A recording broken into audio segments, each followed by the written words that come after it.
The news traveled through space faster than any ship. Within hours of Captain Morrison's broadcast, every government in the galaxy was calling emergency meetings. Leaders who had been sleeping were woken up by panicked assistants. Military commanders stared at their screens in disbelief. In the floating halls of the Galactic Council, Ambassador Zethkar paced back and forth on his crystal legs. His breathing device was working overtime because he was so stressed. Around him, hundreds of other alien representatives argued loudly in dozens of different languages. "This changes everything," Ambassador Zethkar said to his assistant. "If humans can hide entire fleets from our best sensors, how many other empty systems might actually be full of hidden civilizations?" The crystal alien looked at the recordings of human ships appearing from nowhere. The technology was beyond anything the Galactic Council had ever seen. "Sir, what should we tell our government?" "Tell them that the balance of power in the galaxy just shifted completely," Ambassador Zethkar replied grimly. Meanwhile, in the Sol system, the tension was still very high. Admiral Crix had called for backup ships, but privately, he was starting to understand that even 1,000 Draknari vessels might not be enough if the humans decided to fight. Captain Morrison kept his position near the human fleet, but he knew that hidden weapon platforms around Earth were already locked onto every Draknari ship. General Hayes watched everything from her underground command center, ready to give the order that would end the Draknari threat forever. "Admiral Crix," Captain Morrison said over the radio, "I think it's time we had an honest conversation. See, humans have been watching galactic politics for a very long time. We've seen what the Draknari Confederation does to planets that resist your expansion." The human captain paused, letting his words sink in before continuing. "We've decided that Earth will not become another conquest for your empire." Admiral Crix's reply came through with anger and frustration. "Human captain, you may have surprised us with your technology, but you're still outnumbered. My 300 ships carry enough firepower to glass entire planets." Captain Morrison's answer would be quoted in history books across the galaxy for centuries to come. "Admiral, I appreciate your confidence, but you're looking at this situation all wrong." Suddenly, space around the inner planets began to shimmer again. This time, the effect was massive beyond imagination. Hundreds more human ships appeared, ranging from enormous battle cruisers to sleek destroyers that moved like silver lightning. But that wasn't the biggest shock. The asteroid belt between Mars and Jupiter suddenly came alive with activity. What the Draknari had thought were just floating rocks revealed themselves to be massive space stations and shipyards. Thousands of construction robots that had been perfectly camouflaged became visible, working on ships that dwarfed anything. In the Draknari fleet, around Jupiter's moons, huge mining operations flickered into view. The humans had been secretly harvesting resources from gas giants and asteroids for decades. What looked like a simple solar system was actually a massive industrial complex. "Admiral," Captain Morrison continued, his voice now carrying the weight of absolute authority, "what you're seeing is just our home system. We have similar operations in 17 other star systems that your scouts classified as uninhabited. The human population numbers over 40 billion souls spread across 23 different worlds." The Draknari fleet's sensors went completely insane. Energy readings exceeded every scale their computers had. The tactical displays showed so many targets that the screens couldn't keep up. Admiral Crix realized he wasn't facing a small defensive force protecting one planet. He was looking at a galactic superpower that had been hiding in plain sight for generations. "This is impossible," whispered the Draknari science officer. "How could we miss something this big?" Captain Morrison seemed to hear the question. "Admiral, human technology focuses heavily on stealth and misdirection. When your scouts came here, they saw exactly what we wanted them to see. A few dead rocks orbiting a common yellow star." Admiral Crix felt his confidence crumbling. His 300 ships, which had seemed so powerful just hours ago, now looked like toys compared to the massive human fleet surrounding them. "You have two choices, Admiral," Captain Morrison said, his voice becoming harder. "You can take your fleet home and report that humans are real. We're here to stay, and we're capable of defending ourselves. Your Confederation can learn to coexist with us peacefully." The human captain paused dramatically. "Or you can try to carry out your original mission to build a base in our territory. If you choose that path, you'll discover why the last three civilizations that attacked human colonies are now studied only by archaeologists. Throughout the galaxy, leaders were making frantic calculations. The Vorthon Empire immediately called back all their exploration fleets from human space. The Cerebian Republic began emergency sessions to discuss diplomatic contact with Earth. Even more shocking was the reaction of smaller civilizations. Planets that had been living in fear of Draknari expansion suddenly had hope. If humans could appear from nowhere and face down the most feared military in the galaxy, maybe the age of Draknari conquest was ending. Admiral Crix looked at his tactical display one more time. Red dots representing human ships surrounded his fleet from every direction. His weapons officers reported that human shields were absorbing their targeting scans without any effort. "All ships," Admiral Crix announced over his fleet communication. "System, prepare for immediate hyperspace jump. We are withdrawing from this system." As the Draknari ships began charging their faster-than-light engines, Captain Morrison opened a new communication channel. This one was broadcast to every civilization in the galaxy. "To all species receiving this transmission," he announced, "the Human Federation officially requests representation in the Galactic Council. We offer friendship, trade, and technological cooperation to any civilization that approaches us with peaceful intentions." Captain Morrison's next words carried a warning that would echo through space for generations.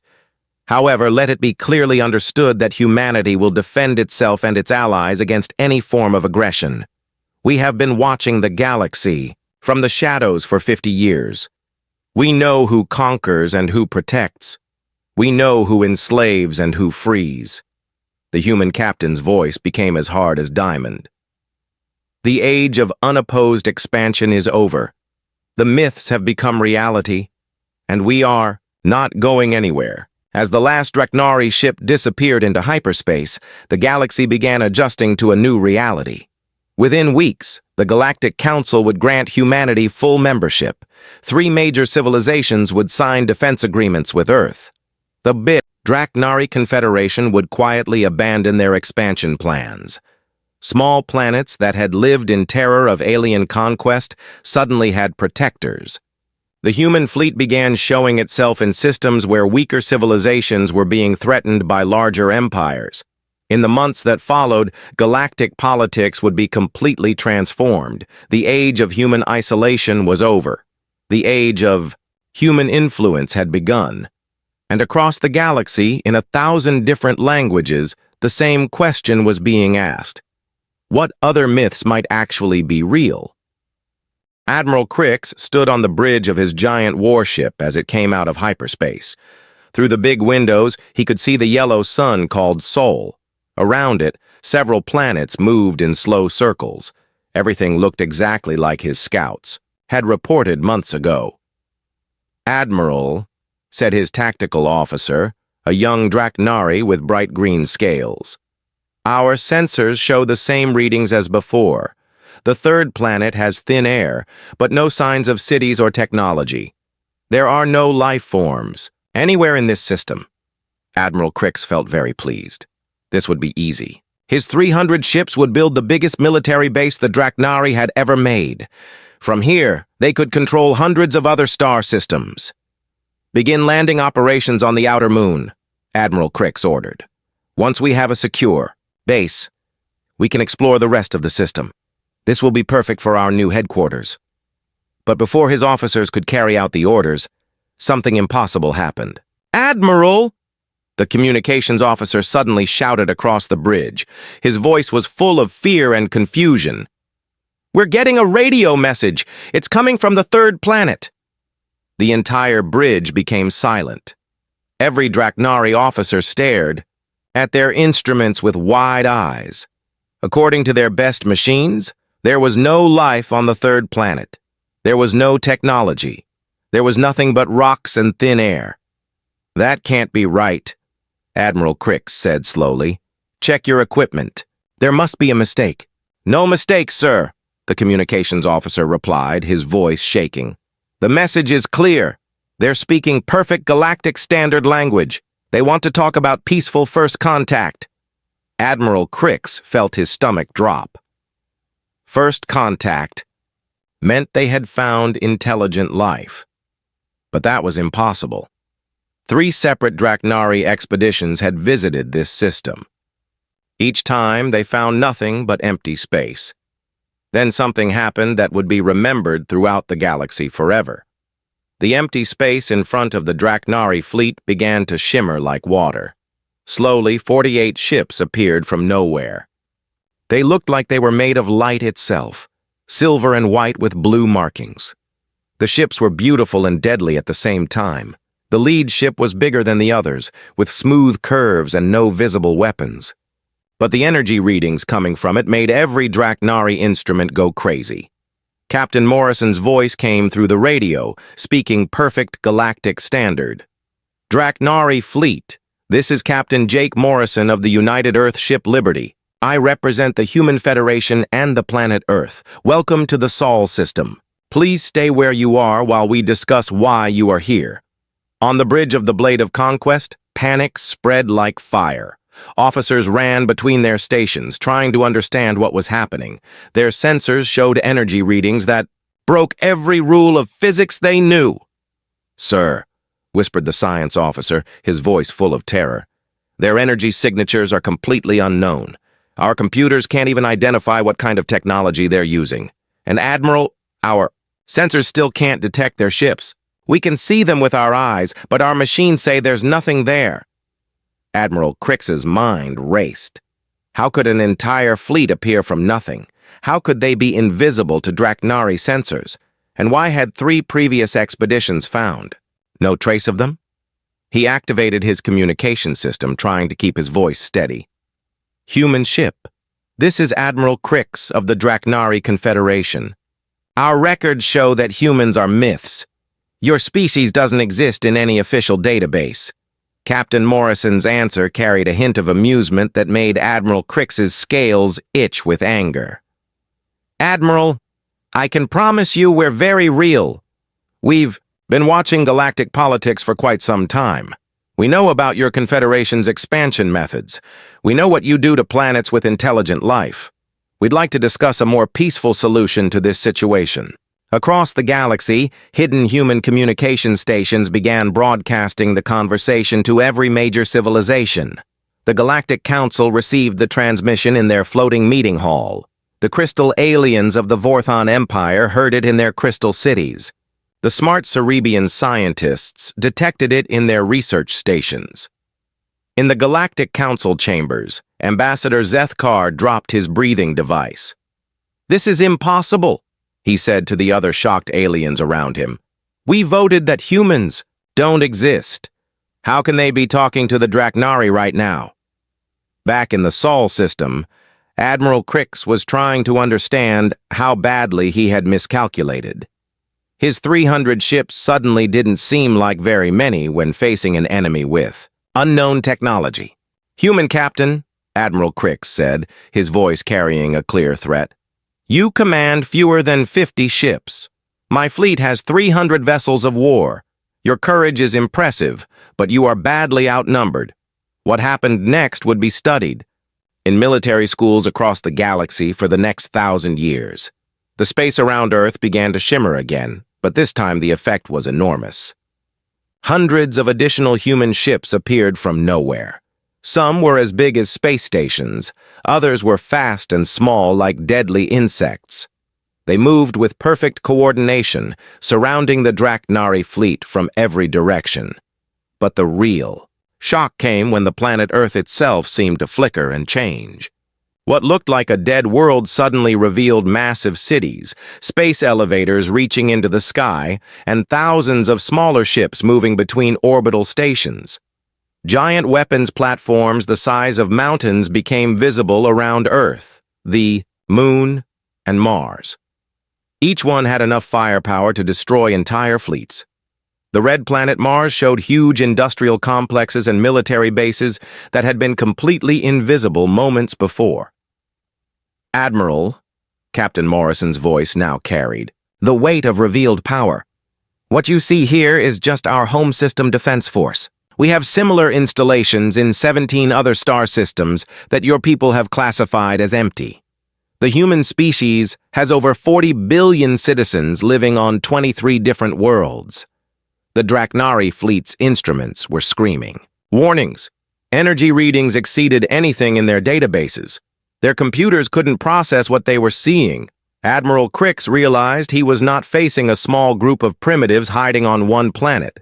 He was looking at a civilization that had been secretly preparing for this moment for decades. They had technology that made his best ships look like ancient toys. "You have a choice, Admiral," Captain Morrison continued.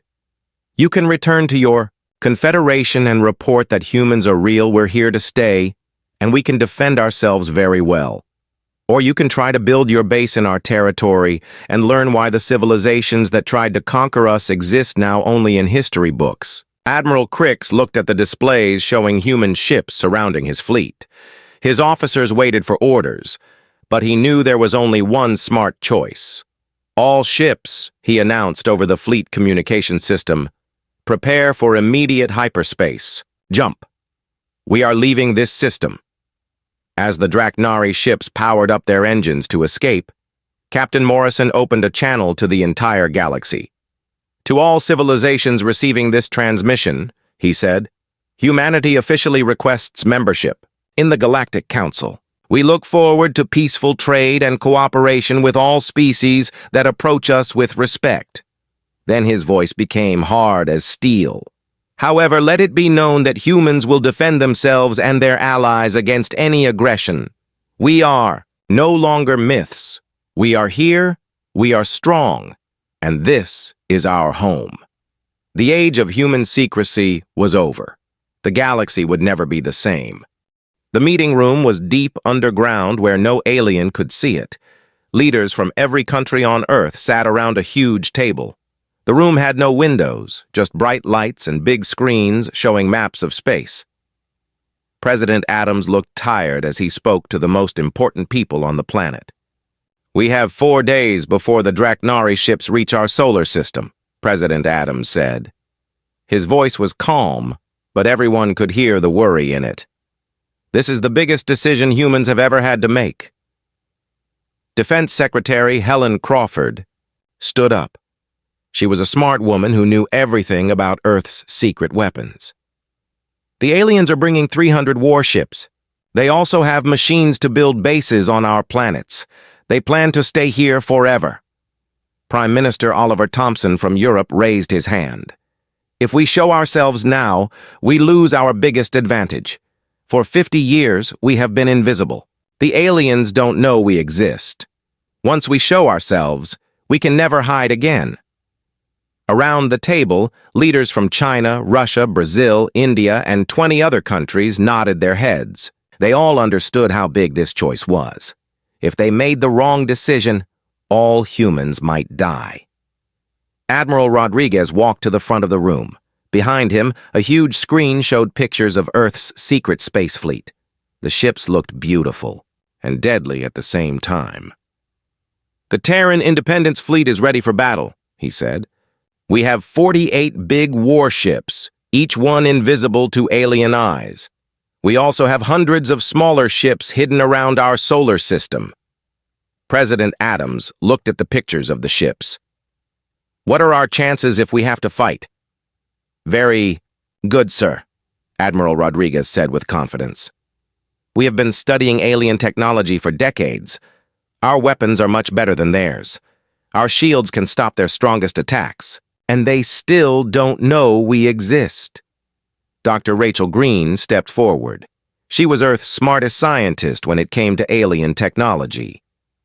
"I have studied every piece of alien equipment we could find," she said.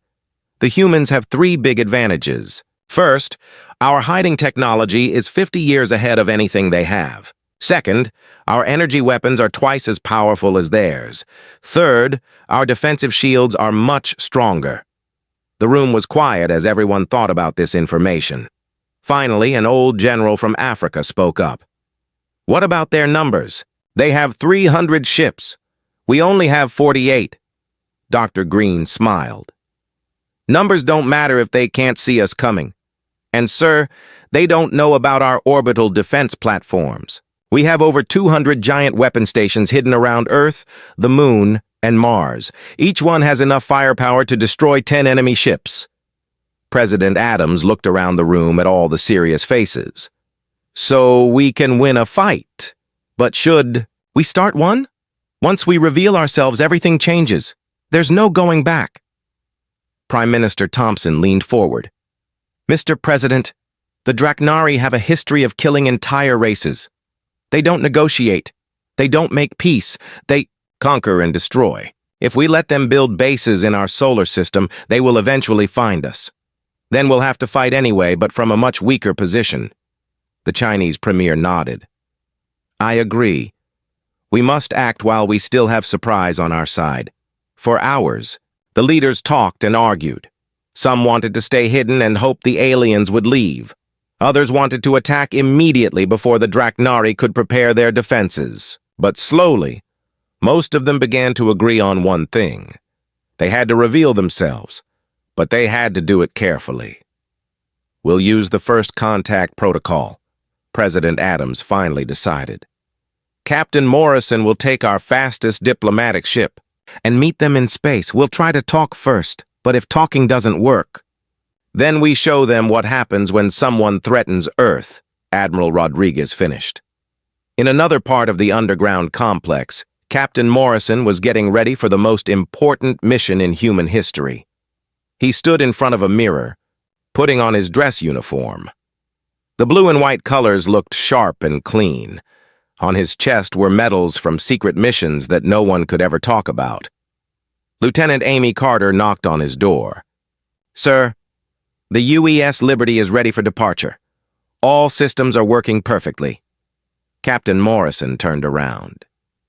"Are you nervous, Amy?" She thought for a moment. "Yes, sir, I am. We're about to tell the whole galaxy that humans exist. That's pretty scary." Captain Morrison smiled. "Good. Being nervous means you understand how important this is. But remember, we've been preparing for this moment for 50 years. We're ready." They walked through long hallways filled with busy people. Everyone was working hard to get ready for what might happen. Soldiers checked their weapons. Scientists tested new equipment. Engineers made sure all the hidden ships were working properly. In the command center, General Hayes watched screens showing the approaching alien fleet. The Draknari ships looked like giant metal sharks with lots of guns. "Captain Morrison," she said when she saw him, "you're about to make history. The aliens expect to find an empty solar system. Instead, they're going to meet humans for the first time." Captain Morrison saluted. "I understand, General. What are my orders if they try to attack?" "You get out of there fast," General Hayes said seriously. "Let our battle fleet handle any fighting. Your job is to talk, not fight."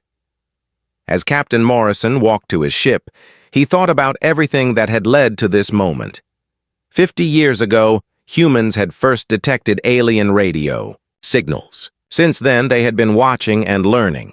They had built incredible technology in secret. They had prepared for this day when hiding was no longer possible. The UES Liberty was the most beautiful ship humans had ever built. It was pure, white with blue markings, and it could travel faster than any alien ship. But its most important feature was invisible. The Liberty could appear and disappear at will, thanks to the best hiding technology in the galaxy. As the ship left its secret base under the ocean, Captain Morrison opened a communication channel to Earth. "This is Liberty. We are beginning our approach to the alien fleet. In a few hours, the whole galaxy will know that humans are real." President Adams's voice came back clearly. "Good luck, Captain. The future of our species is in your hands." The Liberty flew silently through space toward the approaching Draknari fleet. Soon, the biggest secret in human history would be revealed. The galaxy was about to discover that the creatures they thought were myths were actually their newest and most powerful neighbors. 6 months had passed since the Galactic Council decided that humans were just old stories. In the dark corners of space, Admiral Crix was planning something that would change everything. He stood on the bridge of his giant warship, the Blade of Conquest, looking at star maps on glowing screens. The Draknari War Council had given him permission for the biggest military expansion in 200 years. Admiral Crix smiled, showing his sharp teeth. His green scales shined under the red lights of the bridge. He was about to become the most powerful Draknari in history. "Admiral," said Commander Vex, his second in command, "the fleet is ready. 300 ships wait for your orders." Admiral Crix looked out the window at his massive fleet. The ships stretched as far as he could see. There were huge dreadnoughts with enough guns to destroy entire cities. There were fast attack ships that could catch any enemy trying to run away. There were transport ships full of soldiers and machines to build new bases. "Excellent," Admiral Crix said. "Today we begin taking control of 12 new star systems. The outer rim has been empty too long. It's time for the Draknari to claim what should be ours." The Admiral pointed to a yellow dot on the star map. "Our main target is the Sol system. Our scouts say it's completely empty. We'll build our biggest base there. From Sol, we can control all the space around it."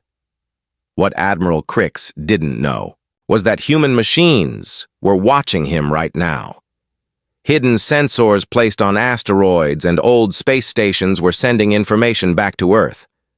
The humans knew exactly where the Draknari fleet was going and when they would arrive. On Earth, deep under the Rocky Mountains, General Lisa Hayes stood in a war room filled with busy officers.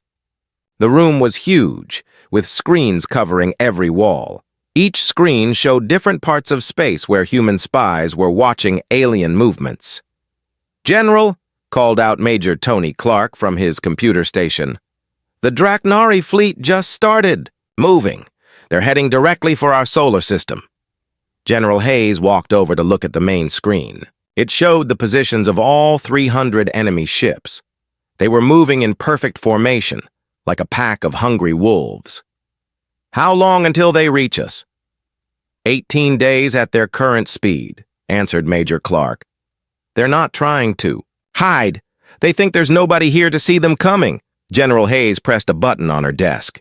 Immediately, alarms rang throughout the secret base. Red lights flashed in hallways as soldiers ran to their positions. This was not a drill. After 50 years of hiding, Earth was about to face its first real test. "Get me Admiral Rodriguez," General Hayes ordered, "and contact Captain Morrison at Intelligence. We need an emergency meeting in 10 minutes. Admiral Ben Rodriguez arrived first. He was a strong man with gray hair who had spent his whole life preparing for this moment. Behind him came Captain Morrison, still carrying data files about the approaching enemy. "The situation is clear," General Hayes said as they sat around a metal table. "The Draknari aren't just passing through our space. Intelligence says they plan to build a permanent military base in our solar system." Captain Morrison opened his files and spread them on the table. "The Draknari have done this before," he said. "They find an empty system, build a base, then use it to attack nearby civilizations. Once they have a foothold in our solar system, they'll eventually discover Earth." Admiral Rodriguez studied the pictures of Draknari ships.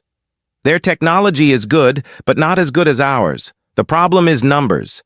300 ships is a lot, even for us." General Hayes nodded. "Which brings us to the big question. Do we stay hidden and let them build their base? Or do we reveal ourselves and fight?" The three officers sat quietly, thinking about the choice. For 50 years, humans had watched the galaxy from the shadows. They had learned alien languages, studied alien technology, and built incredible weapons in secret. But they had never been forced to show themselves before. "If we let them stay," Captain Morrison said slowly, "they'll eventually find us. The Draknari are very good at exploring new areas. Sooner or later, their sensors will detect Earth."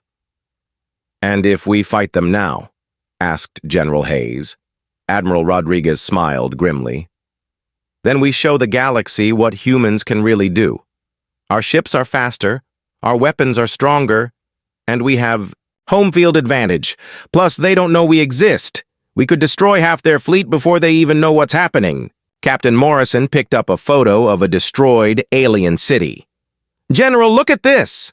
This is what the Draknari did to the Zellan people last year. 50 million dead in 3 days. They don't negotiate. They don't take prisoners. They destroy everything. General Hayes studied the terrible picture.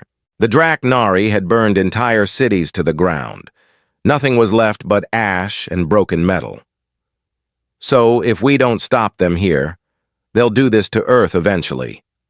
That's right, Captain Morrison said. The Draknari have destroyed 6 different races in the last 50 years. They see other intelligent species as either slaves or targets. Admiral Rodriguez stood up and walked to a screen showing Earth from space. The blue and green planet looked so peaceful and beautiful. We have 40 billion people on 23 different worlds, he said. Every human family depends on us, making the right choice. Suddenly, Lieutenant Amy Carter's voice came over the communication system. General Hayes, priority message from President Adams. He's calling an emergency session of the Global Defense Council. All world leaders will meet in 4 hours. General Hayes sighed. She knew what that meant. The most important decision in human history was about to be made. Should humanity continue hiding in the shadows, or should they step into the light and fight for their right to exist? Admiral, she said to Rodriguez, how ready is our fleet? Every ship is at full battle readiness, he answered with pride. The Terran Independence Fleet has been waiting for this moment for decades. Our crews are the best trained in human history. Our ships are invisible to enemy sensors, and our weapons can punch through any shield the Draknari have. As the 3 officers prepared to brief the world leaders, alarms continued to ring throughout Earth's hidden military bases. On the moon, in asteroid belts, and on secret planets, human soldiers were getting ready for the fight of their lives. The Draknari thought they were heading to an empty solar system to build another base for their empire. Instead, they were about to discover that the most dangerous predators in the galaxy had been waiting for them all along. In 18 days, the galaxy would learn that humans were not myths. They were very real, very angry, and very well armed. The giant meeting hall floated in space between 3 suns. Inside, hundreds of different alien beings sat in their special chairs. Some breathed water, others needed hot air, and a few glowed with their own light. This was the Galactic Council, where all the smart races in the galaxy came to talk about important things. Ambassador Zethkar looked at his notes on a glowing screen. He was from the Vorthan Empire, and his people looked like walking crystals. Today, they were going to talk about something that made him laugh. The other aliens called it the human question. Admiral Crix walked to the center of the big room. He was from the Draknari people, who looked like giant lizards with sharp teeth. His skin was green and covered in hard scales. He had destroyed many worlds and killed millions of beings. When he spoke, everyone listened because they were afraid. "My friends," Admiral Crix said in a loud voice, "today, we must talk about these silly stories. Some people say there are creatures called humans living on the 3rd planet around a yellow star called Sol." Many aliens in the room started laughing. The humans had become a joke in the galaxy. For over 100 years, some space travelers said they saw signs of smart life on a planet called Earth. But every time the big armies went to look, they found nothing but empty space. "My army has been to this Sol system 3 times, Admiral Crix continued. Each time, our best machines found only a dead rock. No cities, no machines, no life at all. There is nothing there." Dr. Yilan nodded her big blue head.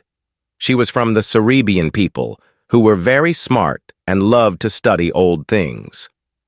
"I agree with Admiral Crix," she said. "We have looked at that area with our strongest telescopes. We found some old broken buildings on other worlds nearby.